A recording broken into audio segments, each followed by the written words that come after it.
Today, I am a man. At least that's what I said way back when I was standing on the bima during my bar mitzvah. Right at the beginning of my bar mitzvah speech. But unlike the millions of Jewish 13-year-old boys who preceded me, I was a liar. I didn't believe it for a moment that I'm a man. I didn't believe a word of it. You see, I was just singing my Haftorah. So the two things you do on the bima when you are being bar mitzvah. You sing your Haftorah, and then you do your speech. And the Haftorah, all the words are in front of you. All you have to do is memorize from weeks of rehearsing the melody. And so I'm singing, and all of a sudden I forget the tune. And I'm frozen, and I don't know what to do. I'm starting to sweat, and maybe tears are coming down all over the Torah, and I know there's a price to be paid for ruining a Torah later on, and I'm hearing all these old cockers, these old retired Jewish men sitting behind me who've got nothing better to do with their life than to come to the synagogue and just hang around.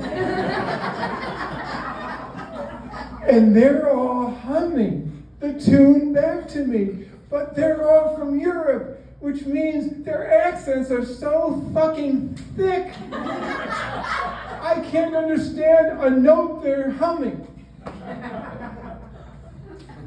So this is the most humiliating day of my short 13 years on this planet. And if only that were it. You see, several weeks before, Mom had taken me bar mitzvah suit shopping at Marshall Fields. And so I'm standing with her, and she's bringing me all these different suits. And normally, I could care less what I'm wearing. I could care less what I look like. But I'm 13, a recent migrant to the world of puberty. So suddenly, I care about what people think of me. I care about what I'm wearing. I care about all the girls in school and what they think of me. And so that's why I've suddenly become this fashionista, Mr. Picky, Picky, Picky. And so my mom comes and she says, Blake, what do you think about this brown suit? I said, no, Ma, I like that. And then a little later she comes, Blake, what do you think about this green suit? And I said, I didn't know we were Irish. And then she comes back, Blake, how about this plaid suit? And I go, plaid? Mom, are you serious? She goes, yeah, it was silly. So I'm standing there waiting for the next option. Standing in front for the first time in my life, in front of a three-way mirror. And for the first time, I see my profile. And I discover I have a big nose. And in my mind, a big nose means only one thing. You know what it means? No, what's it mean? It means you have a big nose and you are ugly. No. Yeah? And so now I'm standing there thinking, I don't want to go on with my life. I got to live with this, with this look, with this nose, for the rest of my life. Oh boy. Mom shows up with another suit. Could have been Bozo the Clown's suit for all I cared at that point. She said, oh yeah. I said, that's perfect, Mom. She goes, wow, don't you want to even try it on? I said, Mom, you've been working hard. You love me. I really trust your taste. You're really quite, the fashionista. She said, oh, okay. So I'm on the bima with those feelings inside of me, and now I'm embarrassed in front of all my friends and family for having forgotten the tune to the Haftorah.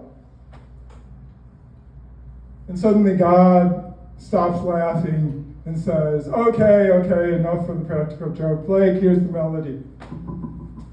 And so I remember the melody, and I finish the rest of the Haftorah and move on with my life,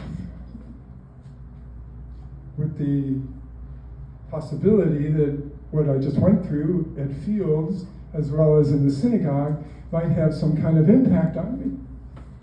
Do you think it had any impact on me? Oh, no, not at all. Well, maybe there was a seed of fear, and maybe some depression through most of high school, and low self-esteem, and self-hatred, and I barely finished high school because of all that. I didn't date. I didn't think anyone would think enough of me to date me. So now I'm going into college. I don't know what my major should be. I want to be an actor. I want to be a theater major, but after the first year, there's just too much pressure of memorizing my lines in a play, and the fear of forgetting my lines. I just knew it was inevitable, and so I changed majors to marketing, advertising, to writing. But I did meet my first girlfriend. Well, to be honest, I got fixed up. But we dated all through college. And of course, by the end of college, I was certain that I could never meet another girl who would be accepting of me, so I did the logical thing and married my first girlfriend. Of course, it only lasted 4 years, but that's what's So now, these feelings, these low self-esteem feelings, they're lasting, kind of guiding me through my life year after year for a decade, 2 decades. Then one day I'm sitting with a friend, and I didn't have many friends, as you might imagine. Sitting with a friend whose son is about to be bar mitzvahed. And he says, my friend says to me, I want this to be the perfect, the greatest day of his life, because when I was bar mitzvahed, he said to me, it was the best day of my life. He said, people loved the speech that I wrote myself, and they loved my voice when I sang my Haftorah. I was on key for every note. It was marvelous, and I want the same thing for my son. And while he's telling me all this, all I can think about doing is grabbing him by the neck until he dies. Because he's making me feel more like shit than I normally feel. So he stops telling his story. He says, hey, Blake, how did your bar mitzvah go? I said, well, thanks for asking. It was a great day. It was just so memorable. And then I said, it sucked. It was possibly the worst day of my life. And he'd go, why? Midway through my Haftorah, I forgot the tune. In front of my family and friends, embarrassed forever, thinking I'm worthless. And he said, yeah, that would be pretty embarrassing. So he said, answer me this, Blake. I said, yes. He said, when you finally got off the bema and were mixing it up with your family and friends, how many people came up to you later and talked about the silence? How long was it? It was 2 minutes, but it felt like 2 hours. How many people came to you and said, Blake, what were those 2 minutes of silence? And I said, well, no one did. And he said, did you tell anyone afterwards? And I said, no. Why bother? They already knew. And he said, do you know why no one came to you afterwards and to tell you you fucked up and forgot the tune? I said, no. They thought those 2 minutes were part of the service. They didn't think you fucked up. They thought it was a natural part of the service. Most people who didn't go to Hebrew school, they didn't know that there wasn't supposed to be silence there. Except for the administrators and your Torah teacher and everything. No one you cared about knew. And I'm standing there. And I'm going, oh God, I'm not as big a fuck up in the eyes of my family and friends as I thought I was. Talk about mistaken identity. My identity of myself was totally mistaken. I put myself through hell. I punished myself for decades thinking I was such a fuck up for no reason. So, did that revelation, that insight, change the rest of my life? Well, maybe a little. Let's start by how I felt the way I looked. I still believe that there's very little chance that I'll be mistaken for Tom Cruise. Ted Cruz, maybe. But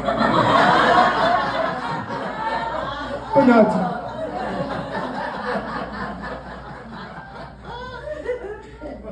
And just in terms of my depression, diminished. My anger, diminished. My self-love, increased. My happiness in my life, increased. And I'm actually at the point now where I'll be in the bathroom looking in the mirror and I go, hey, you know what, Blake? You're a real cutie. And I believe it. Now, in terms of the rest of my life, has it made a difference on my day-to-day existence? Well, I'm here, aren't I, in front of you guys, right? Is that not a sign? Thank you. But the other thing is, the thing that really proves that there's been a major change in my life since that revelation, that insight, I can stand here right now and I can look you all in the eye without the fear of contradiction and say to you, today I am a man.